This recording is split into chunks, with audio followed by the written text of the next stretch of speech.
la Normandie est particulièrement touchée par cette commémoration de la Première Guerre mondiale quand même, et notamment toujours en Seine-Maritime, à Doudeville. Est-ce que vous connaissez Doudeville? Vous Non connaissez bien la Seine-Maritime, Laurent?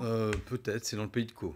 Qu'est-ce que vous êtes cultivé là-dessus? Ça m'impressionne. C'est le pays du lin, en fait. Absolument. Ouais, tout à fait. Oh, c'est incroyable. Alors, qu'est-ce qui se passe à Doudeville avec la Alors, Grande ses Guerre? habitants ont mis en place depuis 2014 un programme historique intitulé Mémoire de terre cauchois.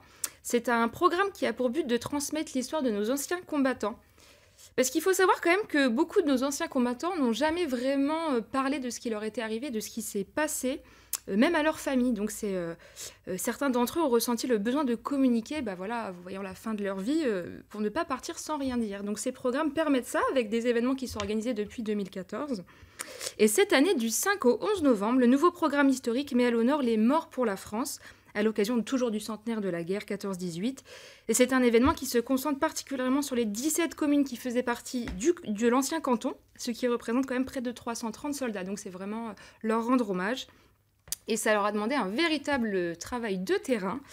Les organisateurs, ils ont dû collecter bon nombre d'informations grâce aux églises, aux mairies, aux livres d'or, pour retracer tout ça et leur vie et transmettre tout ce qui a pu se passer pendant cette guerre. Donc voilà, toute cette semaine, on retrouve la mémoire de ces soldats du canton de Doudeville, dans le pays de Caux. Vous allez découvrir Doudeville.